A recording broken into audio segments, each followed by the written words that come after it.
Good evening, friends. This is Mark, and this is the channel Bedtime Real Stories. Brew some tea, get comfortable, pull up a blanket, dim the lights. Tonight, we have another story sent in by one of our listeners. It's a long, complicated story, and it deserves to be told unhurried with all the details, because the details are exactly where the important part lives. This is a story about trust, about a lie that quietly moves into a house and lives there for 20 years without giving itself away. A story about a woman who learned the truth too late to avoid the pain, but in time to start living again with her eyes open. As always, if you enjoy stories like this, hit like, subscribe to the channel, and tell us in the comments whether something similar has happened in your life or in the life of someone close to you. These things happen more often than we'd like to think, and maybe tonight's story will help someone look a little more closely at their own life. Now, get comfortable, pull up that blanket. This story is called Andrei's Second Life. Olga is 47. Until last year, she was certain she had lived an ordinary, calm, in some ways even boring family life. The kind of life nobody writes books about or makes movies about, because there's too little drama in it and too much quiet, everyday happiness. That was exactly the life she had once wanted for herself. No upheavals, no highs and lows, just a home, a family, stability. She got married at 25, for love, without doubts, without drama. She and Andrei met at a mutual friend's wedding. Back then, he struck her as a solid, quiet man with some kind of calm inner core. The sort of thing that wins over young women tired of the fickle, restless men their own age. Andrei was 4 years older, worked as an engineer at a factory, and a few years into the marriage, moved into private business, supplying industrial equipment. He built up relationships with several major companies, and the business did reasonably well. He wasn't a talkative man, but he was reliable.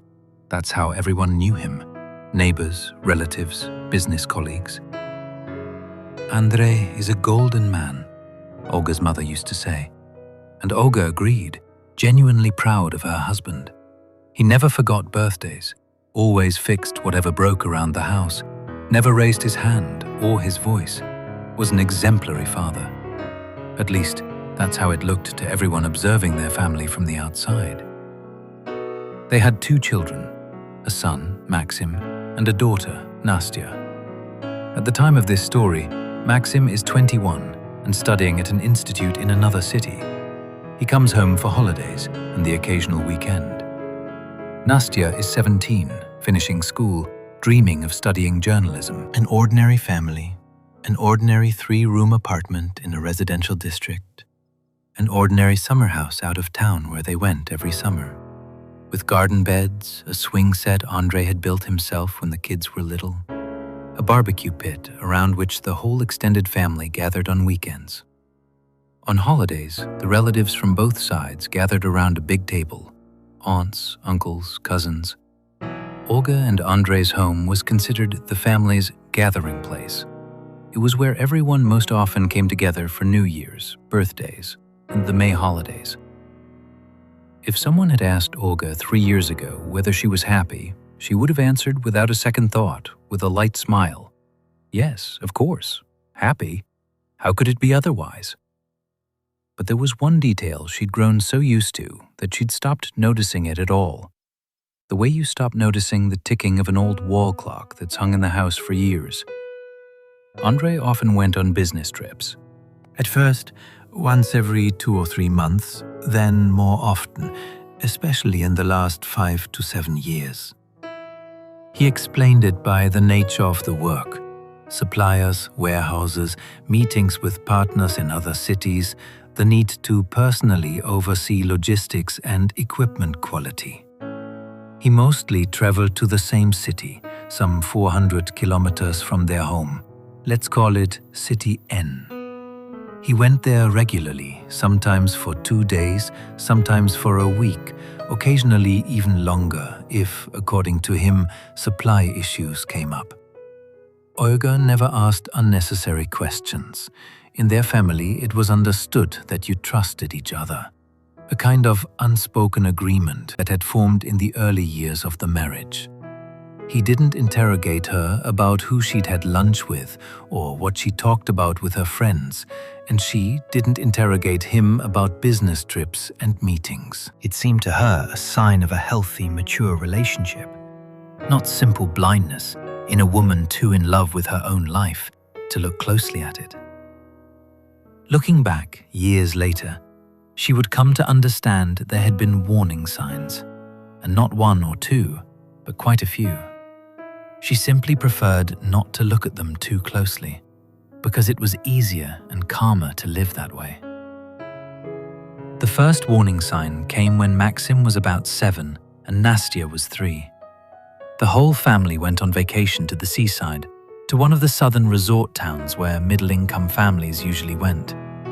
It was a hot July, the kids splashing in the shallows, while the adults settled on towels nearby. One day, a woman approached their spot on the beach, middle-aged, blonde, in a simple cotton dress with a tired expression, and looked at Andrei strangely, too intently, as if she wanted to say something, took a step closer, then thought better of it and quickly walked away, almost fled, disappearing into the crowd of vacationers. Andrei went noticeably pale. Olga saw it, but put it down to heat stroke, since the heat really was punishing that day.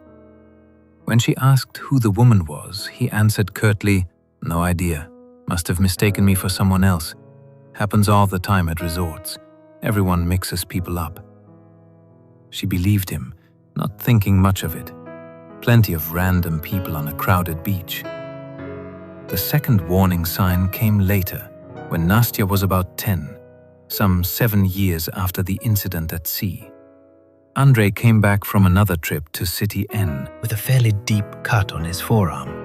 Said he'd accidentally cut himself on the edge of a glass table in the hotel room, stumbled and caught the sharp corner.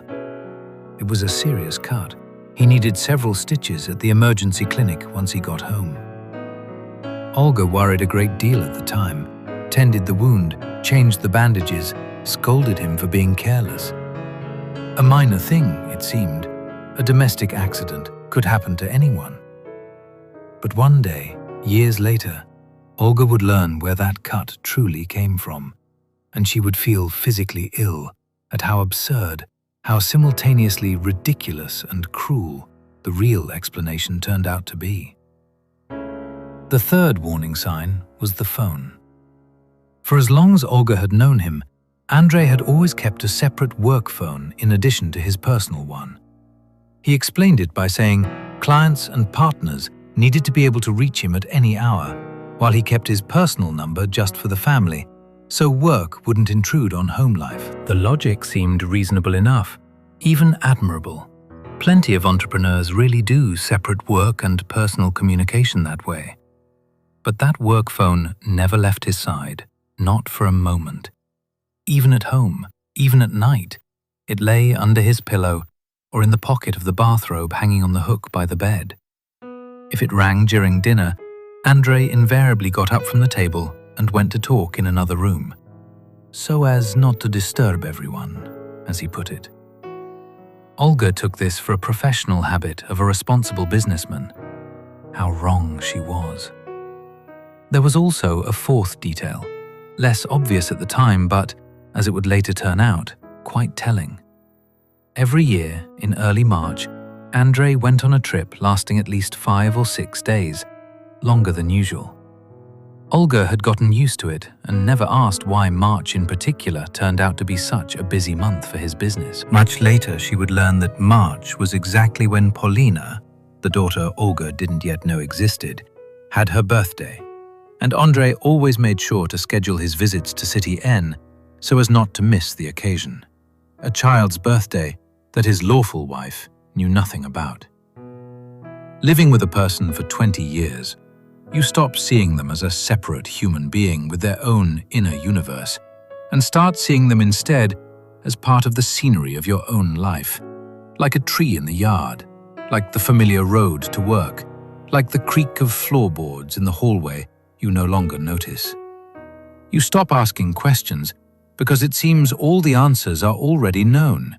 Everything worth learning about each other has long since been learned. It was precisely in that certainty, that deceptive calm, that Olga's central mistake lay hidden. A mistake, perhaps, that a great many people in long marriages make. It all began with a coincidence, as these things so often do. Fate rarely gives advance warning. It simply drops a small detail one day that turns everything upside down. Last spring, Olga's sister-in-law, Andrei's younger sister, Irina, celebrated her 50th birthday. The occasion was marked in style. They rented a banquet hall at a countryside restaurant. The whole extended family gathered. Even distant relatives Olga hadn't seen in 10 years or more showed up. The tables groaned with food. Quiet music played, toasts followed one another, and the overall mood was warm and festive. Toward evening, as some of the guests had stepped outside to smoke or dance, and others lingered at the tables in unhurried conversation, Olga found herself seated next to an elderly woman, Andrei's cousin on his mother's side, Valentina Yegorovna. The woman had long lived in another city and came to family gatherings rarely, at most once every several years. Olga remembered her only vaguely, from scattered memories of past weddings and anniversaries. The conversation, as often happens at a table of elderly relatives, turned to children and grandchildren. Valentina Yegorovna, a little tipsy from the wine, was happily talking about her own grandchildren when, out of nowhere, she said, addressing Olga but with clear puzzlement on her face, "And what about Andriusha's girl over in N? Grandchildren soon there too, I'd bet.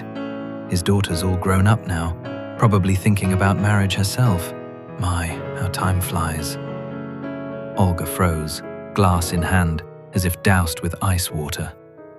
She asked, careful to keep her voice even and unconcerned, "What daughter in N?" "What are you talking about, Valentina Yegorovna?" The old woman grew flustered, fumbled for words, muttered that she must have mixed someone up, gotten confused, that her memory wasn't what it used to be. So many relatives, who could keep them all straight? She quickly changed the subject, asking about Nastya's schooling instead. But Olga saw her eyes in that moment, the eyes of someone who has said too much and is now scrambling to cover the slip. Valentina Yegorovna hadn't mixed anyone up. She had let slip something she clearly wasn't supposed to say, something apparently known only to a very narrow circle within the family. For the rest of the evening, Olga smiled, congratulated her sister-in-law, chatted with relatives, made a toast or two, even danced a couple of times. But inside, something had snapped. Some icy emptiness had opened in her chest that gave her no peace. She watched Andrei out of the corner of her eye for the rest of the night.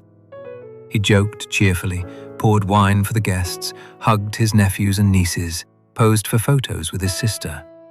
Completely normal, familiar behavior. Nothing unusual, nothing suspicious. But the aunt's words had lodged deep inside her, like a splinter you can't pull out right away.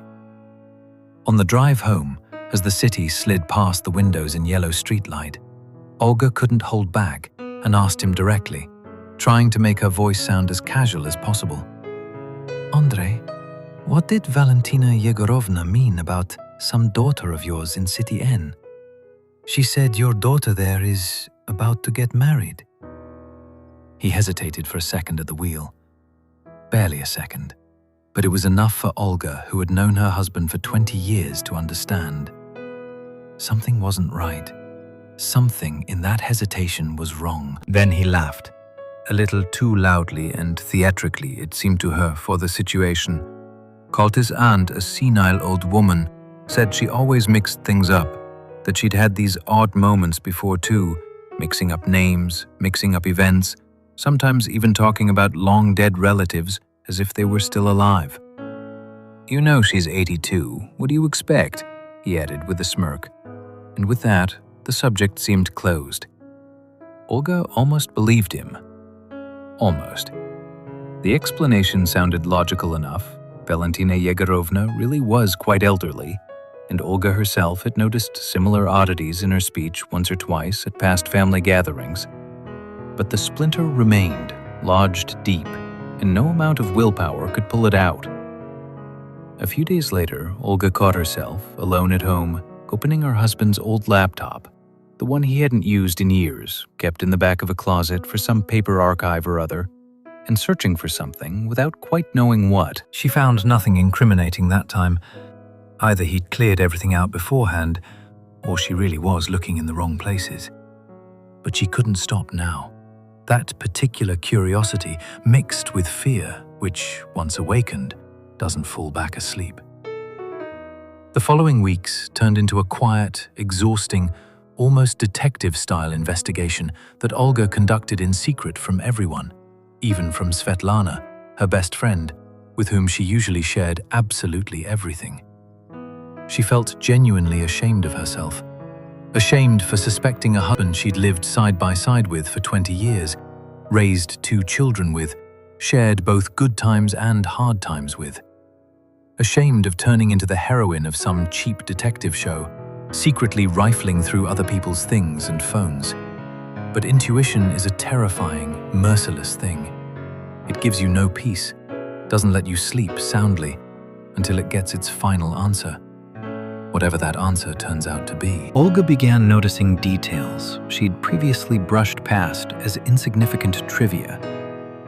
The way Andrei reacted to a work call late in the evening, always stepping into another room, closing the door firmly behind him, speaking quietly, sometimes almost in a whisper, as if afraid someone might overhear. The fact that his work phone was now locked, not with a simple passcode as before, but with a fingerprint, a detail that had appeared about 3 years ago, which Olga hadn't thought much of at the time, taking it for an ordinary security upgrade as the business grew. The fact that his trips to City N had noticeably increased in recent years, even though, by his own account, the volume of work with the supplier there had actually decreased after the company switched to new partners closer to home. She decided not to start a fight over vague impressions alone. She needed hard facts, not just feelings and intuitive guesses, because accusing someone without solid proof means either destroying everything for nothing if he's innocent and inflicting a wound on their trust that would never heal, or, if he's guilty, giving him the chance to cover his tracks in time and wriggle out of it. So she began to act carefully, methodically, step by step, as if preparing for an important exam on which the rest of her life depended. A life she was, without fully realizing it yet, preparing to either destroy or save with her own hands. The first thing Olga latched onto in her secret investigation was the bank statements. The couple had both joint accounts and separate ones. A joint account for shared household income covering utilities, groceries, and the children's education, and separate accounts for personal spending and Andrei's business dealings. Once a quarter, by long-established tradition, they sat down together to reconcile major expenses for the family budget: the summer house, possible renovations, or big purchases. Previously, this had seemed to Olga like a tedious bit of bookkeeping routine. Now it became a source of information.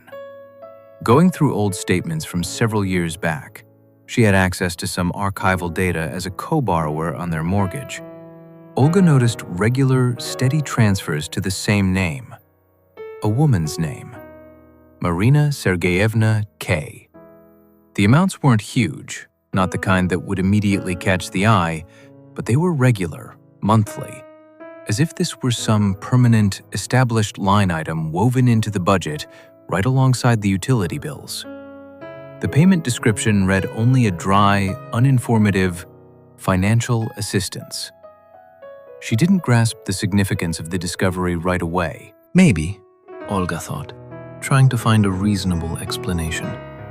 Maybe it's a distant relative she'd simply forgotten about or never really known. Maybe someone Andre was helping out of the goodness of his heart, keeping it quiet out of modesty. Men sometimes do that, help old acquaintances, former colleagues who've fallen on hard times. But the longer and more carefully she studied the statements, methodically pulling data from different periods, the clearer and more disturbing the picture became. These transfers had been going on for more than 15 years, steadily, without a single interruption, even during the months when she and Andre themselves had faced serious financial strain. After the economic crisis, when they'd had to cut corners on everything, put off buying a new car, forego their usual summer trip abroad. Even then, the transfers to Marina Sergeyevna kept going out without fail, as if this were an untouchable priority expense. This discovery shook Olga more than the sum itself. The point wasn't the money, but the consistency, the sheer diligence with which these payments had been maintained for years, no matter what.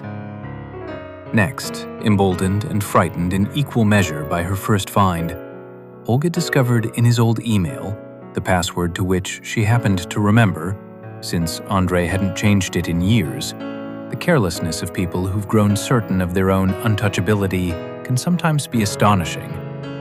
Several letters from a travel agency dated across different years.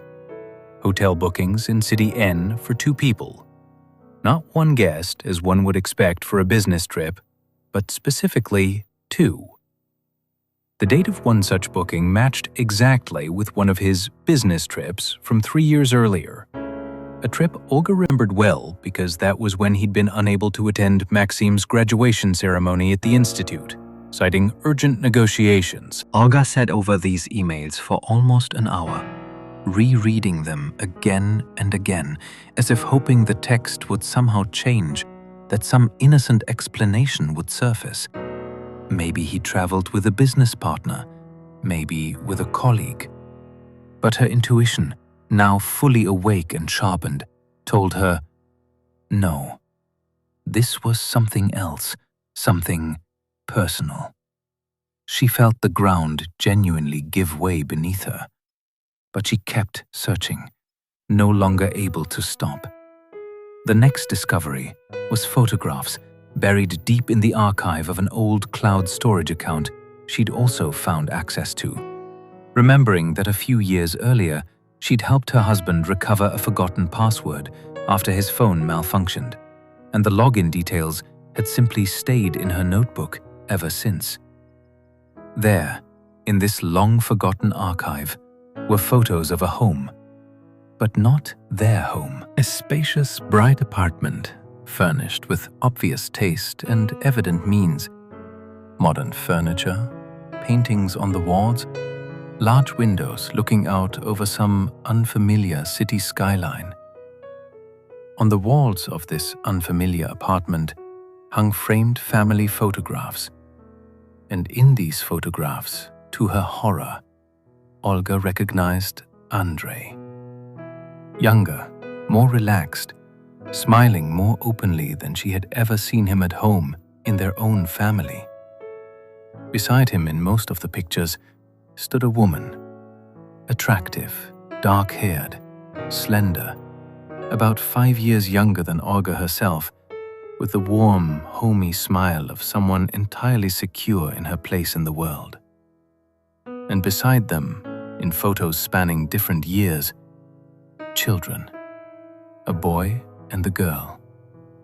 In the earliest pictures, mere toddlers, then preschoolers, school children, and in the most recent photos, apparently fairly recent ones, already nearly grown teenagers, around 17 and 14. Olga sat in front of the laptop screen at 4 a.m. in the complete silence of the sleeping apartment, unable to believe her own eyes.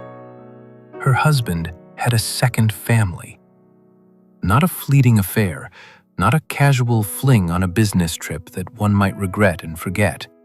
A whole, fully formed family that had existed for years, with its own home, its own children. An entire parallel life story that, judging by the age of the oldest child in the photos, spanned no less than 20 years. She recalculated the dates again and again, her fingers trembling as she scrolled through the calendar on her phone, checking them against her own life, against her own children's birth dates. And it turned out, a terrible, impossible coincidence, that the oldest child in that second family had been born just 6 months after her and Andre's own Maxim. That could mean only one thing, the most monstrous of all possible explanations. Andre had started a second family almost immediately after he and Olga married, almost immediately after she learned of her first pregnancy and was overjoyed, preparing to become a mother. 20 years. He had led a double life for 20 years straight. The entire time, Olga had wholeheartedly believed herself to be a happy, loved wife in a strong, secure family. She shook so hard her teeth chattered. She cried silently, pressing her palm to her mouth so as not to wake Nastya, asleep in the next room behind the thin wall. For the first time in many years, perhaps for the first time in her life, Olga felt utterly, deafeningly alone.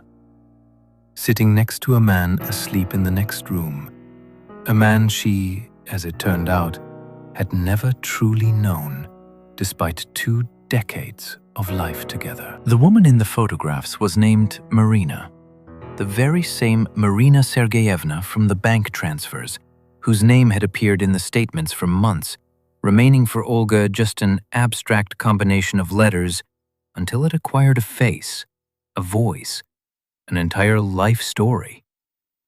Olga found her page on social media, private to outsiders but with an open profile photo and full name visible. From the scant public information available, Marina apparently worked as a teacher at a children's music school in City N, teaching piano and possibly violin. In her profile photo, she stood with her 2 children in front of a decorated New Year's tree, all 3 smiling into the camera with the calm, confident, warm smile of people who know exactly what awaits them at home, who know their family is whole, complete, and loved. Olga stared at that photo for a long time, over and over, trying to find something demonic in this stranger's features, something that would explain why her husband had been drawn to her. But she found nothing remarkable. An ordinary woman, attractive but not a stunning beauty, with tired, slightly sad eyes, the kind schoolteachers get after a long day at work. She didn't write to her, not right away at least, though her finger hovered more than once over the send button. She needed first to sort through her own feelings, the whole storm of emotion inside her, and above all, to understand what exactly had happened, to grasp the scale of it before deciding how to respond. Her first, most natural impulse was to immediately stage a massive confrontation, dump all the evidence she'd found onto the table in front of Andre that very evening, and demand an exhaustive explanation. But something held her back, some inner, almost maternal prudence that insisted on thinking first, weighing things carefully, and only then acting. She thought of the children, her own flesh and blood children, Maxim and Nastya, who knew nothing of what was happening and were going on with their ordinary lives, studying for exams, making summer plans, building plans for the future. She thought that if she detonated this bomb of information right now, rashly, in the heat of the moment, it might destroy not only her own life, but theirs too, and destroy it so abruptly and painfully that the consequences would be impossible to predict. She needed a clear plan of action. She needed to understand precisely what she wanted from this inevitable conversation. A final divorce? Full explanations? Or maybe, deep down, she herself wasn't yet ready to accept the obvious and was clinging to some faint hope that an explanation would surface that could somehow justify all of it. For 3 long, agonizing weeks, Olga lived with this heavy knowledge inside her.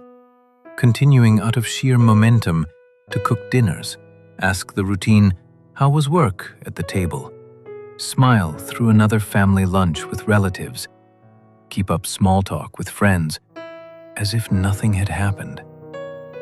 Those were the strangest, most exhausting weeks of her life, as if she were playing herself in a drawn-out play whose plot she already knew by heart, while the other actors on stage, her husband, her children, her relatives, had no idea the play was inexorably nearing its dramatic climax. During those 3 weeks, she learned a great deal more about Andrei's second family than she'd originally intended to. She found the social media profile of his other son. His name was Kirill, 19 years old, studying law at a local university in City Nuth, and, judging by the photos, into basketball, playing for his university team. His page was public, and Olga, feeling both burning shame and an irresistible curiosity, hungrily scrolled through the photos, trying to piece together, to reconstruct, fragment by fragment, what that other hidden life of her husband's had looked like. The photos showed ordinary student life, trips with friends, parties, sports competitions, occasional but warm pictures with his parents. In one photo, Andrei was tightly hugging his son in a graduation gown at his high school graduation, taken 3 years earlier.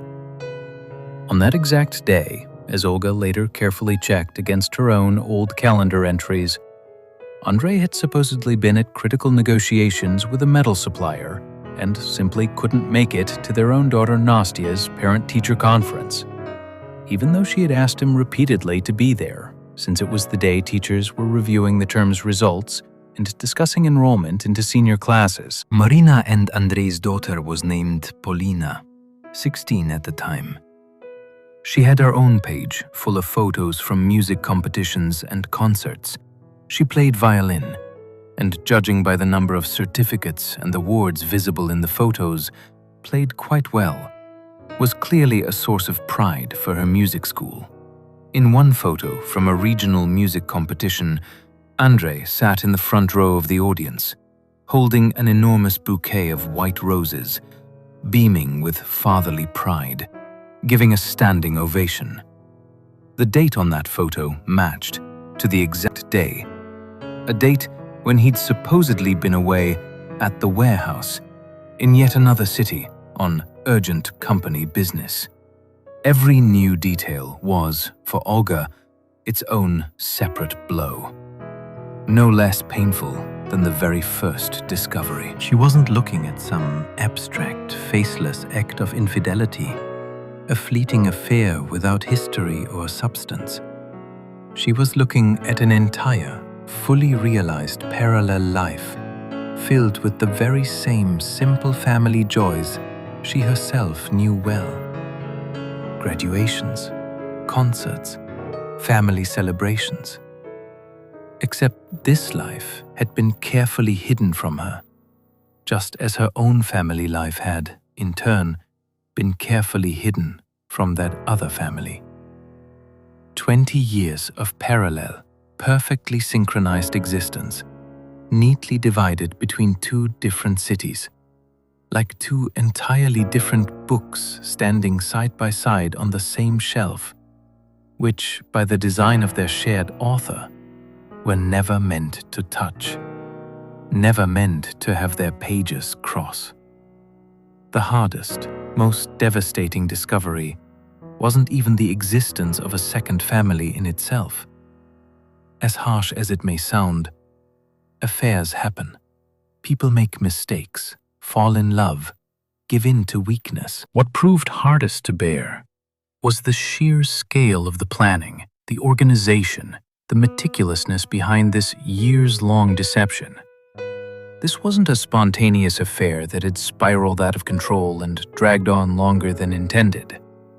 This was a carefully planned, painstakingly maintained second life, sustained over 2 decades, with a separate phone specially secured by fingerprint lock, separate bank transactions disguised as harmless financial assistance, a carefully calculated schedule of business trips woven seamlessly into a plausible story about a demanding workload. 20 years of flawless, meticulous acting performed before two entirely separate audiences at once.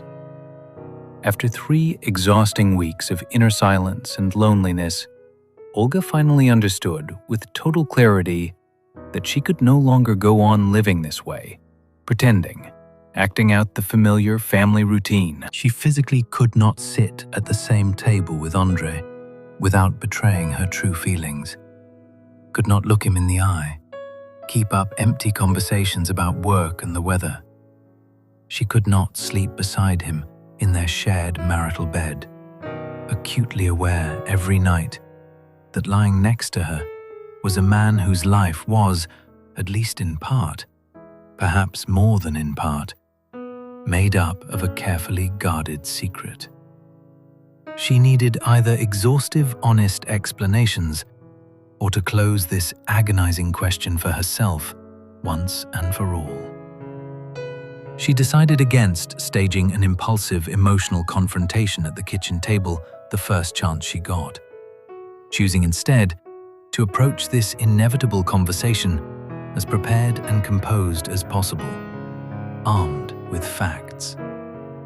She printed out the key documents on her home printer. Not everything she'd managed to find over those weeks, but exactly enough to leave her husband no room whatsoever to maneuver, wriggle out, or deny the obvious. She carefully chose the right moment, waiting for a weekend when the children would be away. Maxim visiting friends in another city for a few days, Nastya at yet another sports training camp with her school team. For the first time in a long while, Olga and Andrei found themselves entirely alone in the apartment, without witnesses, for 2 whole days. On Friday evening, when Andrei, suspecting nothing, came home from work tired, changed into his house clothes, and they sat down as usual to have dinner at the kitchen table, Olga waited until he'd finished his first course, and then quietly set a neat folder of printed documents down beside his plate. No shouting, no tears, no hysterics. She was surprised herself at how she managed to hold on to her outward calm, even as everything trembled inside her. She said just one sentence, quiet and very clear. "Tell me about Marina, Kirill, and Polina in City N." Andrei turned pale so suddenly and so completely that Olga had never seen him go that pale in all 20 years of their life together, not even during the most stressful, difficult moments when their children had been sick or when serious financial trouble had threatened the business. For several long, agonizing seconds, he said nothing, looking first at the folder on the table, then at his wife's frozen face. He tried to say something, his lips moving, but the words caught somewhere in his throat and wouldn't come out. Olga watched a whole kaleidoscope of conflicting thoughts and decisions flash across his eyes in those seconds. Deny everything to the last? Try to concoct some hastily improvised explanation? Get angry? Accuse her of spying on his private correspondence? Or, finally, confess. In the end, after what felt like an eternity of silence, he chose confession, probably sensing that his wife already had enough solid facts in hand to make any further denial look pathetic and humiliating for them both. What he told her that evening stretched across several exhausting hours, punctuated by long pauses when he sat with his head in his hands, unable to go on. It turned out he had met Marina even before he'd finally decided to marry Olga. They'd had a brief affair back then, one that, by his own account, was supposed to end naturally the moment he proposed to Olga. But it hadn't ended. Marina, as it turned out, had become pregnant almost at the same time as Olga, within a matter of months of each other. And instead of honestly choosing between the two women, a choice that, properly speaking, should have been made right then at the very beginning, while there was still time to fix things without catastrophic consequences, Andrei had weakly decided not to choose at all. He'd convinced himself he could support both families in parallel if only he was careful enough, organized enough, attentive enough to the details. He spoke haltingly, searching for words, insisting he loved them both, each in his own way. Olga and their shared children in one city, Marina and her children with him in the other. He claimed that every time he'd worked up the resolve to put an end to this madness, to finally sever one of the ties and make an honest choice, he couldn't bring himself to do it. Sometimes because the children were still too young at the time and needed their father. Sometimes because the moment felt wrong due to some circumstance or other. Sometimes simply because he was afraid of causing irreparable pain to people he genuinely, in his own way, loved. So year after year passed, one temporary excuse naturally giving way to the next, until at some imperceptible point, this divided double life simply became an inseparable part of everyday existence for him. As routine and unremarkable as morning coffee or brushing his teeth before bed. Listening to all this with a face like stone, Olga at one point couldn't hold back and asked him the question that tormented her most of all. Did you ever, even once in all these 20 years, truly stop to think about what you were doing to us? To me, personally? To our own children, growing up without a clue? To that other woman, and to her children too, whom you deceived for years just the same? Andrei couldn't give her a direct, honest answer. He only mumbled something vague about how he'd always tried with everything he had to be good to everyone, to hurt no one. And it was at that exact moment that Olga finally, with complete clarity, understood just how far a person is capable of deceiving even himself. Dressing up plain, years-long cowardice and blatant, cynical self-interest as some touching concern for the people close to him. The following months blurred together for Olga into one long, oppressive fog. The days sliding into nights almost imperceptibly, with no clear line between them. She filed for divorce almost immediately, within the following week after that heavy kitchen table conversation. She never seriously entertained any attempt to save the family for the children's sake. Any compromise where they'd simply go on living as if nothing had happened. Because she understood clearly, there was, in fact, nothing left to save. The whole, solid family, whose unshakable existence she'd believed in for 20 years, had turned out, on closer inspection, to be only one half of an elaborate construction, carefully shaped and presented to her as the complete, singular truth. The hardest trial of all was telling the truth to her own children.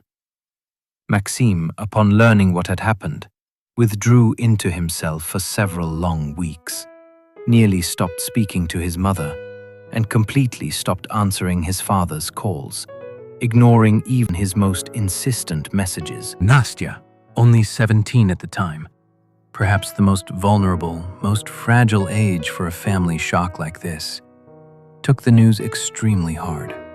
She began having serious sleep problems, more frequent unexplained bouts of anxiety, grew noticeably more withdrawn and quiet, stopped sharing her usual school news with her mother. Olga regularly took her daughter to see a qualified psychologist, not because she thought her daughter had somehow been broken by the situation, but purely because she genuinely wanted to give her professional support in processing this painful family drama, one that even Olga herself, honestly, still couldn't fully make sense of or accept. About 2 months after that fateful kitchen conversation, Marina herself unexpectedly reached out to Olga. It turned out that Andrei, faced with the undeniable fact that his lawful wife now knew everything, had felt morally compelled to tell Marina the whole truth as well, though, judging by everything, he'd done so quite reluctantly, only under the weight of circumstance. Up until that pivotal moment, as it later emerged during a long phone conversation, Marina had genuinely, with all her heart, believed herself to be the only woman in Andre's life. Formally, officially, they'd never registered their marriage, but for years she'd called herself his common-law wife to friends and colleagues. And she'd had no idea of the parallel existence of Olga's lawful family. For her, this staggering news came as no less of a shock and blow than it had in its time for Olga herself. They talked on the phone for several long hours straight, neither able to bring herself to end the call, as if they each needed the other to fully process what had happened. It was a strange, almost surreal feeling. Having an open, trusting conversation with the woman she had, in the abstract, spent 20 years thinking of as her chief rival, her homewrecker, only to discover that this woman had been just as much a deceived party in a years-long scheme as she herself. Marina told her own detailed version of the whole long story, how exactly Andre had come into her life years ago, how year after year he'd convincingly explained his frequent, regular absences as nothing more than a demanding job in another city, how she had believed for years, without a shred of doubt, that he was simply a man whose work required constant travel, wholeheartedly devoted to her and to their children together. Both women cried openly into the phone, but they weren't crying at each other, weren't feeling mutual anger or jealousy. They cried over a man they shared, a man who had somehow, over 2 decades, built such an elaborate, meticulously constructed edifice of total deception that he'd managed to completely fool 2 separate households, 4 entirely innocent children, and steal 20 years of life from 2 grown women at once. It was in that long, emotionally exhausting conversation between Olga and Marina that a strange, at first unexpected, mutual understanding was born. Not real friendship, of course, but a kind of unspoken solidarity between 2 deceived women. Both of them came, finally, to accept one simple truth. The real anger belonged not toward each other at all, but solely toward the man who had, year after year, consciously chosen never to make an honest choice between them. Kirill and Polina, Marina's own children, and at the same time, half-siblings to Maxim and Nastya, also went through an extremely difficult, painful period of adjusting to their new reality once they learned the whole truth about their family. Kirill, according to his mother, flatly refused to speak to his father for several long months, ignoring every one of his attempts to re-establish contact. Polina, who, just like Nastya, found herself at the most vulnerable teenage age when this shattering blow to her worldview landed, withdrew completely into herself, even setting aside her beloved violin studies for several weeks. And so 20 years of carefully, painstakingly constructed and maintained lies shattered. Within the span of a single evening, the settled calm of 2 separate families, 4 genuinely innocent children, and 2 grown women who, right up until that fateful moment, had truly, unquestioningly believed themselves to be the one and only, truly beloved. The formal divorce was finalized after a long 8 months. The legal process dragged on considerably due to the need for a fair division of jointly acquired property and detailed discussion of child support for Nastya, still a minor at the time. Andre, tellingly, put up almost no resistance to the divorce, didn't stage any serious disputes or arguments in court. It seemed as though, finally freed after so many years from the exhausting need to maintain 2 separate lives in parallel, he felt something close to relief. Though, of course, that inner relief did nothing to erase the plain fact that he had permanently, and probably irreversibly, lost the trust and genuine respect of two families at once. He and Marina too eventually parted ways, as far as Olga knows from later indirect sources.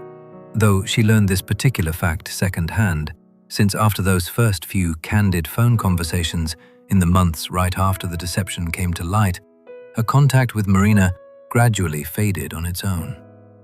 Both women, independently of each other, without any explicit agreement, arrived at the same conclusion. For their own full emotional healing, it would be better for them both to stop all contact with one another entirely, since too many painful memories inevitably resurfaced with every new exchange. Olga's life now, a little more than a year after that fateful family anniversary, where the elderly aunt's fatal slip of the tongue occurred, is noticeably calmer than she ever could have imagined during those long, sleepless nights spent feverishly scrolling through the photos of a family she had never known, glowing on the screen of an old laptop. She found within herself the inner strength to gradually recover from the shock. Not right away, of course, not without the regular help of a qualified psychologist, not without tears that felt truly endless in those first few months after the divorce. But she genuinely did recover, step by step, regaining her lost peace of mind. Maxim gradually returned to something resembling normal contact with his father about 6 months after the divorce. Not because he had fully and completely forgiven him for what he'd done, but because, at some point, he consciously decided he didn't want to carry that destructive anger and resentment with him for the rest of his life, poisoning his own future in the process. His relationship with his father now looks quite different from before, far more distant and cautious, more formal. But it does, nonetheless, still exist, holds together after a fashion. Nastya, for her part, still deliberately keeps her distance from her father, limiting contact to rare, brief messages on special occasions. And her mother fully, unconditionally supports her in this difficult decision. After all, Nastya, now a legal adult and fully capable of making her own choices, has every right to decide for herself, without anyone's pressure, when or even whether she wants to rebuild any kind of real relationship with a father who deceived the entire family for 2 decades straight. Olga often finds herself thinking, especially in the quiet hours of the evening, about what exactly drives an otherwise ordinary, seemingly decent person to consciously choose a path of years-long double living instead of the far more honest, if painfully difficult, choice that should have been made at the very start between 2 women. It now seems to her that the real issue has nothing to do with some banal notion of loving 2 women at once, as many people hastily assume in cases like this, but rather comes down to a deeply rooted cowardice, a pathological, destructive unwillingness to cause pain here and now, in the present moment, even at the obvious cost that the pain delayed will inevitably turn out to be many times greater, even orders of magnitude greater, stretched across 20 long years and multiplied many times over